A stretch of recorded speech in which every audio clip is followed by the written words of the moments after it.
Hello, I have a bit of a surprise Maggie Holmes Monday for you today. I will be scrapbooking some heritage photos. Those two photos are right there. This layout started with this pattern paper. It's so pretty. So I was going through my Maggie Holmes full shades of paper, and this one just inspired me. It's a really old one. It's actually from the Flourish collection, but it's from the Flourish collection that you could only buy at scrapbook.com like in 2018-ish. So I loved this paper, and I had an idea for a layout, and the idea was that I would go through all of my die cuts and pull out the floral ones. If they have leaves on them, you can see here I'm cutting the leaves away. And then what I'm going to do is I'm going to take all these pretty colorful flowers, and I'm going to cover up the black and white flowers that are at the tops of the stem. So what we're going to have here is I'm going to kind of make this pattern paper my own by adding some color and by adding some of these flowers. Some of the flowers are fussy cut flowers from pattern papers. Some of them are die cut flowers from multiple ephemera packs, and I just thought this was a great way to use up some of these die cut florals. And yeah, I love how this layout turned out. I love this idea. I think it turned out really, really good. So I have two 3x4 photos, and you're going to see as I place all these flowers down, I'm kind of leaving an open spot in the bottom right hand area of my layout because that is where the photos are going to go. These are photos of my grandmother. I've talked about this before. I have lots and well, not lots, but I have a nice amount of pictures of her growing up, and I received more from my aunt in June, so I have been kind of printing them, doing what I can for them in Photoshop, and then scrapbooking them. And so these are some of those photos. There is no kind of journaling or anything to go with these photos. I do have a date that is on the back of the originals, and I'm going to go ahead and put the date on this page. And then the original photos are going to go into my archival box. Since we are doing a heritage layout today, I recently got a comment from one of my subscribers on YouTube, and they asked about sorting photos and choosing which ones go in the album versus, which ones don't. So my first piece of advice to that subscriber is to purchase archival boxes. If you never do anything else with any of the photos, go onto Amazon, search museum quality archival boxes, and sort your photos into those boxes, roughly by year, and then label the boxes. Buying those archival photos is key, absolutely key. Back to the layout real quick. I've adhered all of my flowers down onto my pattern paper, and then I use some of my very favorite gold splatter to add a bit of a splatter to my layout. Now I'm going to go ahead and get to work on matting my photos. I'm going to be using the Round Trip 6x8 paper pad to do that. I chose this paper pad for one simple fact. This paper pad is almost used up, so I knew I could find patterns that would work. I'm going to go with this diagonal stripe, and then I'm also going to mat my photo with that minty green pattern with the star. So I'm going to double mat my photos. Back to storing old photos. Yeah. Just run over to Amazon, type in museum quality archival boxes, and grab some boxes. I'm going to explain to you why.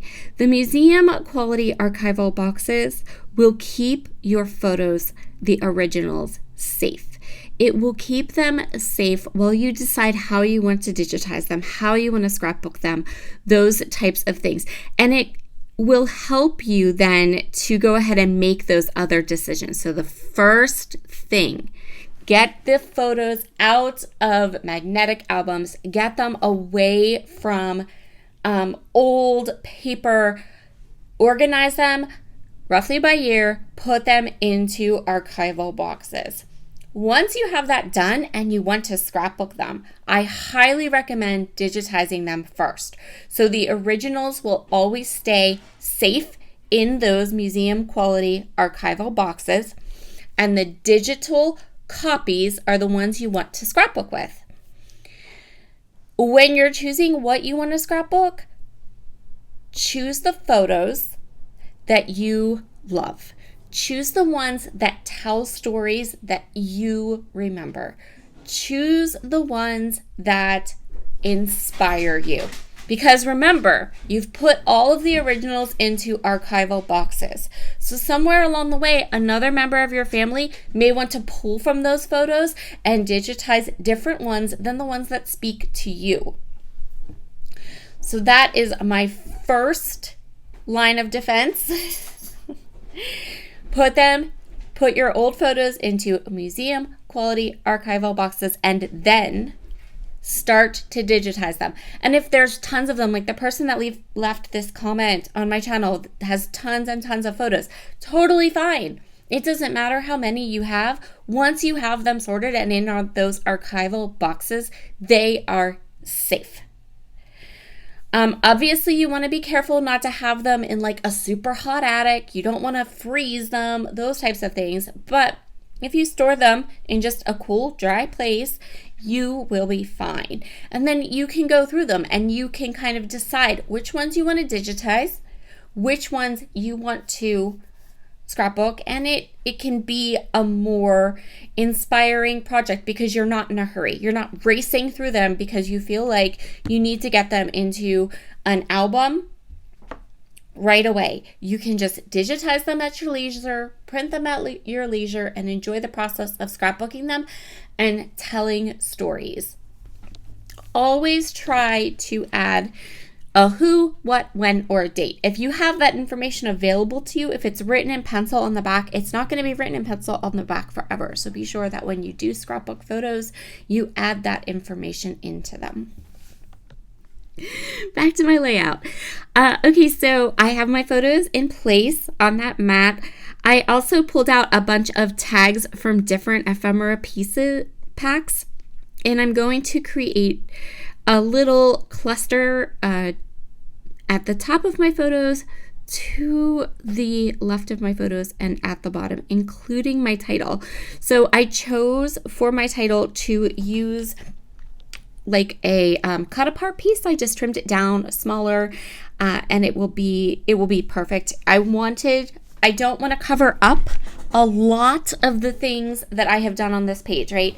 I started this, I chose my photos because they were small, because they aren't the best quality, even digitized, they're not the best quality photos. And so I had printed them small, and that is okay. That gives me, a lot of open space that I could use this pretty pattern paper, and I can add some pieces to my page. So I'm going to keep my 3 clusters really close to my photo and to that area of my page. In addition to tags, I also pulled out some floral stickers. You can't see them, but they're like stuck onto my mat off to the left. And I'm just kind of pulling off the ones that I think I want to use. Once I have these clusters into place, I'm going to go ahead and get my photo and all of those clusters onto the page. You can see here I'm kind of working out where I want to put it, because I know I want some of these die cuts that are going to peek out. So once I have that on, I think our last little tiny embellishment, first I'm going to trim off this edge, but the last little piece I want to add to this layout is just a couple of puffy stickers. These puffy stickers are from Parasol. And I used these puffy hearts because I had them. I'm also looking through these sticker books, so I pulled out all the sticker books, and then I'm going to also pull out the puffy hearts from Parasol. Why do I feel like I'm saying Parasol wrong today? Sounds like a funny word to my ear. Uh, We cannot have naked tags, so I'm being sure to add some of my favorite hemp twine into the holes in the tags. This also adds a lot of texture and interest to this page too. Just one more little detail. And here are those teeny tiny little puffy hearts. Sequins would work for these last little pieces on this layout. So would enamel dots. I just had these to hand, and it's Maggie Holmes Monday, so we were using Maggie Holmes products today. And that's going to complete this layout. Thank you so much for joining me today. I hope you don't mind this little bit of a longer video with a little bit of a ramble about how to get started on your own heritage layout projects. Remember, these are just my opinions and my experience. I'm sure there are hundreds of other people with different experiences and different ideas as to what you could do. Have a wonderful day, everybody, and I'll talk to you again soon. Bye.